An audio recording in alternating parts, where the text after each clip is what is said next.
हाँ जी, कैसे हैं आप लोग? खैरियत से हैं? ठीक ठाक है यार। बड़ा मज़ेदार टेस्ट मैच हो रहा है पाकिस्तान वेस्ट इंडीज़ का। अभी थोड़ी देर पहले तीसरे दिन का खेल ख़त्म हुआ है ब्रायन लारा एकेडमी पे।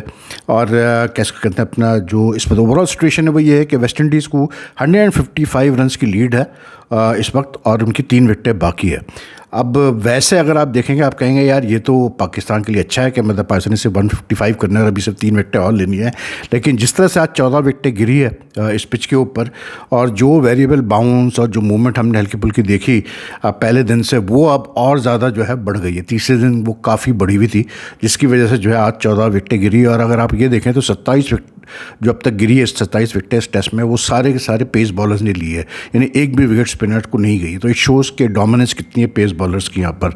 और आई थिंक कि Pakistan, I would say like and में आके जो शमार जोसेफ और उसने केमार रोच ने 33 रन्स की पार्टनरशिप कर दी, उससे बड़ा फ़र्क पड़ा वेस्ट इंडीज़ को, बूस्ट मिला उनके टोटल को। लेकिन ओवरऑल पाकिस्तान का एज़ यूजुअल बैटिंग कोलैप्स हुआ, और बैटिंग कोलैप्स के बाद जिस तरह से पाकिस्तान ने फाइट बैक किया, जल्दी से विकेट्स ली वेस्ट इंडीज़ की, आई थिंक काफ़ी एक स्पिरिट तो शो किया पाकिस्तान ने।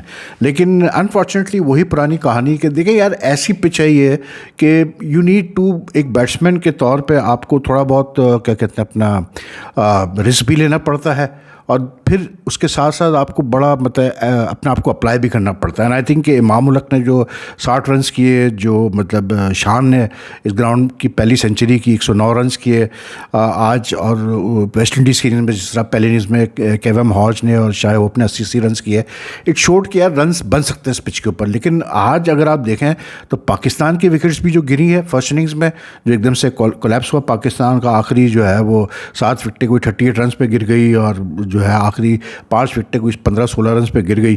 तो यानी कि, और उसके बाद फिर वेस्ट इंडीज़ की सेकंड इनिंग्स में जिस तरह से विकेट्स गिरी है, आप शॉट्स खेले गए हैं, तो मतलब ये चीज़ तो वाज़ेह है कि बहुत सारी विकेट्स बैट्समैन की अपनी गलती से मतलब गई है। ऐसा नहीं था कि, अगर आप देखें अब्बास की जो विकेट्स है, 3 विकेट जो अब्बास की है सेकंड इनिंग्स में, अब्बास की 3 में से 2 विकेट्स ऐसी हैं जो स्ट्रेट बॉल थी, मतलब बैट्समैन एक्सपेक्ट कर रहा था कि बॉल ज़्यादा स्विंग होगी, लेकिन लाइन में ही नहीं खेला है। तो जब लाइन में नहीं खेलेंगे आप इस पिच के ऊपर, जहाँ अगर आप आगे गेंद को कर रहे हैं तो थोड़ा बहुत मतलब मूवमेंट हल्की फुल्की है, प्लस बाउंस भी आपको पता नहीं होता कितना कैसे गेंद आएगी। तो ऑब्वियसली बात है, कॉट बिहाइंड ही आपने होना है, या फिर स्लिप में आपने कैच आउट होना है, या फिर अगर आप शॉट खेलने जाएंगे तो मिस क्यों होगा आपसे, जैसे कि आमिर जैंगो का हुआ कि वो कॉटन बोर्ड हुआ, मदली ने बहुत अच्छा कैच लिया, फिर कैसे बोलते हैं अपना कवर में जिस तरह शे होप ने अपनी विकेट थ्रो की। तो दोनों साइड से बैट्समैनों ने, ऐसी पिच है चैलेंजिंग, लेकिन ऐसी पिच नहीं है यार कि जिस पे ये टोटल होना चाहिए। But then like I always keep on saying कि आजकल T20 क्रिकेट की कैसे बोलते हैं इमर्जेंस है, और क्योंकि टेस्ट मैचेस अब इतने, बहुत सारी कंट्रीज़ कम टेस्ट मैचेस खेलती हैं, तो रेड बॉल क्रिकेट कम खेली जाती है, तो उसकी वजह से ये कि अब बैट्समैनों को फ़र्क तो पड़ा है, मतलब उनको एडजस्ट करने में, डिफरेंट फॉर्मेट्स में अपनी टेक्निक को एडजस्ट करने में मुश्किल तो होती है। लेकिन I think all credit to the मतलब pace bowlers from both side. West Indies के बॉलर्स की तो पास फिर भी पेस है, पाकिस्तानी बॉलर्स के पास ना अब्बास या अली वगैरह ये सारे मतलब 130, 132, 133 से ऊपर कोई नहीं करता।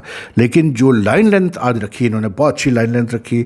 आई थिंक थोड़ा सा मतलब अगर आप देखें तो पाकिस्तान अगर फर्स्ट इनिंग में जिस तरह से आज रिज्यूम किया उसने, शान मसूद ने और इमाम ने, जिस तरह से सॉरी अपना सलमान अली आगा ने, और जिस तरह से उन्होंने बैटिंग कर रहे थे, वो पहला घंटा 1.5 घंटा आराम से उन्होंने निकाला। ठीक है, हिट एंड मिस हो रहा था, सब कुछ हो रहा था, but they were like they were grinding it out. शान ने भी अपने 100 कर लिए, सब हो गया। उसके बाद जैसे कैसे बोलते हैं वो आगा आउट हुआ, उसको बहुत अच्छी गेंद की यार केमार रोच ने, ऐसा मतलब ब्रेक बैक हुआ है वो गेंद के, वो कुछ कर नहीं पाया आगा उसके ऊपर। आगा बस अनकम्फर्टेबल थ्रू आउट स्टे। शान तो फिर भी जो है ना काफ़ी मतलब सेट लग रहा था।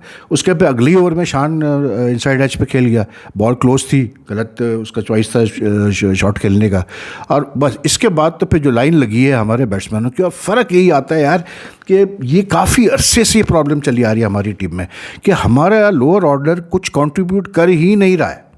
काफ़ी टेस्ट मैचेस हो चुके हैं।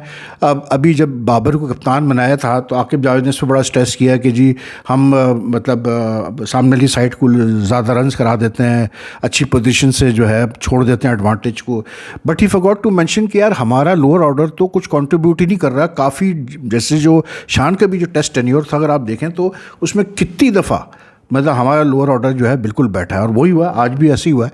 जब आप अपनी अब वो जस्टिन ग्रीव्स, मैंने पहले ही कहा था, देखें जस्टिन ग्रीव्स हो गया, शमार जोसेफ हो गया, जेडन सील्स हो गया, और आपका Kemar, this is a very potent bowling attack, fast bowling attack, कोई दो राय नहीं इसमें। लेकिन जिस तरह से आज जस्टिन ग्रीव्स को 4 ओवर में 4 विकेट दे दी पाकिस्तान ने, और वो भी maiden without considering run, that was too much यार। It was rank poor batsmanship from our players. मतलब थोड़ा तो आप अप्लाई करो अपने आप को यार। आप मतलब इतने करीब हो फर्स्ट इनिंग्स के, 311 किया हुआ वेस्ट इंडीज़ ने, आप मतलब इतने करीब आके आप फिर भी फर्स्ट इनिंग्स लीड कंसीड कर रहे हो 29 की on this pitch. 20 run 30 run की फर्स्ट इनिंग लीड बहुत मायने रखती है भाई, बहुत मायने रखती है। तो जिस तरह से उसने जस्टिन ग्रीव्स ने 4 विकेटें निकाली है थक थक थक करके, I mean he bowled well, no two way about it, but it was not unplayable balls तो नहीं थी ना यार। तो ये जो मसला है हमारे लोअर ऑर्डर का, और जबकि हमने, आप ये देखें कि हमारी batting, to be very honest, like if you look at the batting, तो 1 2 3 4 5 6 7 और 8, अली उस्मान भी अच्छी बैटिंग करता है, याद रखिएगा, जो जिसने डेब्यू किया है, और 7 पे आमिर जमाल जो कि ऑलराउंडर है, यानी कि 8 नंबर तक हमारी बैटिंग है। Khurram Shahzad is not a bad bat, in fact he scored 19 also in the first innings, he was only one who stood out in the lower order, ठीक है। 9 तक आपका बैटिंग है ऐसे जो अच्छी बैटिंग कर लेते हैं, उस पर भी अगर आप मतलब 282 पे कोलैप्स हो रहे हैं, तो फिर भाई लाइक जस्ट नॉट ऑन यार। मतलब इस तरह से तो फिर काम नहीं चलेगा ना, कि आप मतलब थ्रो अवे करें अपनी पोजीशन स्ट्रेंथ को। लेकिन बहरहाल हमारे बैट्समैनों ने, मतलब हमारे बॉलर्स ने अच्छा फाइट बैक किया। एडवांस स्टेज तो वेस्ट इंडीज़ की 2 विकेटें 7 पे गिरी हुई थी। उसके बाद फिर जो है कैसे बोलते हैं अपना केविन हॉच को जो है अब्बास ने कॉट बैंड कराया डक पे, एंड पता नहीं, मुझे समझ में नहीं आया केविन हॉच कर क्या रहा था। मतलब स्ट्रेट फॉरवर्ड गेंद जा रही थी और he didn't pick up the line. Amir Jangoo को, जैसा मैंने कहा, अली ने बहुत अच्छा कॉट एंड बॉल लिया। Shai Hope played a very poor shot to Khurram Shahzad in the situation that he was in. The West Indies were इस किस्म का एक सीनियर बैट्समैन जिसने पहले में 80 के आप एक्सपेक्ट नहीं करते यार, लेकिन he played a very poor shot, but our bowlers really bowled well. They kept away at the toss and they kept on pegging away, and West Indies also contribute. Highest उसका चंद्र Paul का है 35, and he played nearly 101 balls for that. उसके second highest जो है फिर वो 20 है Justin Greaves का, और फिर तीसरा, sorry, second highest is now शमार Joseph उस बैटिंग ऑन 22, और फिर जस्टिन ग्रीव्स ने 20 किए 44 बॉल्स पे। ग्रीव्स ने भी कंट्रीब्यूट किया भाई बैट के साथ भी। तो if you look at the, मतलब कैसे बोलते हैं, batting from both sides, not up to the mark यार, आई बी वेरी ऑनेस्ट। शान ने सही एटीट्यूड यहाँ पर अपनाया। शान ने, क्योंकि कप्तानी का बर्डन हट चुका है, तो उससे अपना खुल के खेला, चांसेस भी लिए, एजेस भी निकले, सब हुआ। लेकिन ये है कि 109 रन करना है इस पिच के ऊपर, इट्स ए गुड मतलब एफर्ट फॉर हिम। और इमाम ने भी बहुत अच्छी बैटिंग की, 60 उसने किए। ये नहीं कि रन हो सकते हैं, लेकिन जो हमने देखा है अब तक इस टेस्ट मैच में, एनीथिंग पाकिस्तान का अगर 3 विकेटें जल्दी भी निकाल लेता है, तो ऑलरेडी आप समझ लें कि 155 is not going to be easy task on this pitch, even on the 4th day. क्योंकि लग तो अब यही रहा है कि ये मैच हो सकता है कि 4th डे पे ही ख़त्म हो जाए, मतलब 5th डे पे जाएगा ही नहीं मैच। लेकिन इवन 4th डे की जितनी वेरिएबल बाउंस है, अनटिल अनलेस के होता है कभी कभार कि पिच बिल्कुल ही कैरेक्टर चेंज कर देती है, आखिरी 2 दिन फ्लैट हो जाती है। ज़्यादातर यही होता है कि डिटोरिएट करती है और पिच, लेकिन ये भी होता है कभी कभार एकदम बेहतर हो जाती है बैटिंग के लिए, 1 सेशन 2 सेशन के लिए।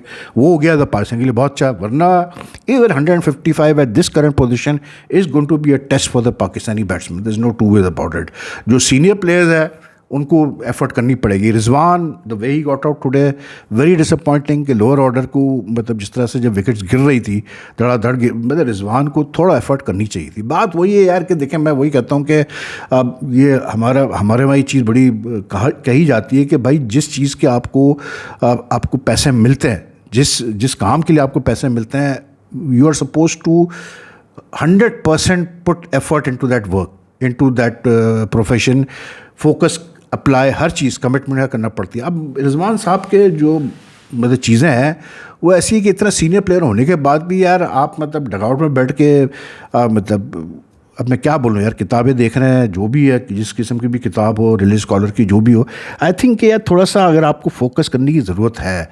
एंड सेकंड इसमें रिजवान और बाबर का बड़ा अहम किरदार होगा, क्योंकि दोनों बहुत सीनियर प्लेयर्स हैं। They have to come up with good scores. देखें, Pakistan is not, this is a match which neither team is out of it, ठीक है। वी डोंट नो कल 3 विकेटें जल्दी गिरती है या उसको ये स्ट्रेच करते हैं, और लीड बढ़ा देते हैं। अगर और लीड बढ़ा दी तो पाकिस्तान के लिए और मुश्किल। लेकिन right now with 155 and we have seen in the past in the West Indies specially in Port of Spain, वो तो खैर पुराने ग्राउंड पे मैचेस होते थे, लेकिन बड़े बड़े लो स्कोर्स पे टीमें आउट हुई हैं यहाँ पर। वेस्ट इंडीज़ की पिचेज ऐसी हैं कि इनका कुछ मतलब इनकी जो वेरिएबिलिटी होती है ना बाउंस की, वो बड़ा परेशान करती है प्लेयर्स को। वो हो सकता है, ये भी हो सकता है जैसे जस्टिन ग्रीव्स जैसा बॉलर 5 विकेटें वो ले गया आज, ठीक है ना, उसकी वजह यही थी कि वेरिएबल बाउंस की वजह से भी उसको हेल्प मिल रही थी। तो आई थिंक कि 155 is going to be challenging, very pretty challenging for Pakistan even now, but Pakistan is not out of the test match. They can win this test match if they apply themselves. Similarly, West Indies में अगर आप देखें तो कल जिस तरह से जब पार्टनरशिप हुई इसी पिच पे 155 रन्स की पार्टनरशिप की शान ने और उसने इमाम ने, इसी पिच पे हौज और उसने क्या कहते हैं अपने शे होप ने अच्छी लंबी पार्टनरशिप की, ठीक है। तो इस पिच से पार्टनरशिप्स हुई है। Only thing is you need to apply yourself. अब टेस्ट है भाई सीनियर प्लेयर्स का, आधान ओवैस से मैं इतनी एक्सपेक्टेशन नहीं रखूँगा, लेकिन बाबर से ज़रूर रखूँगा। अब शान का भी ये फ़र्ज़ बनता है कि पहले इनिंग्स में अच्छे रन्स किए हैं, तो he has to carry that format to the second innings. But it's a match on a knife edge, और बहुत मज़ा आएगा इस मैच में। ये जिस तरह एंड होगा ना, ये बड़ा I think is going to be a sensational end. West Indies test match is in West Indies have produce some very close finishes, some very exciting thrilling finishes. तो देखते हैं क्या होता है, लेकिन अफसोस ये होता है कि यार क्राउड नहीं है बिल्कुल ग्राउंड में। ऐसा टेस्ट मैच हो रहा हो, इतना मज़े का, उस पर क्राउड ना आए देखने के लिए, तो यार then you know you feel pretty bad कि क्या क्रिकेट हो गई है यार।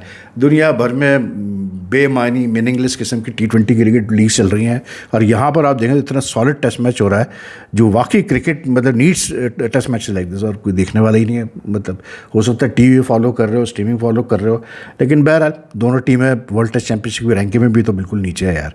लेकिन एक्साइटिंग टेस्ट मैच, मज़ा आया देख के यार।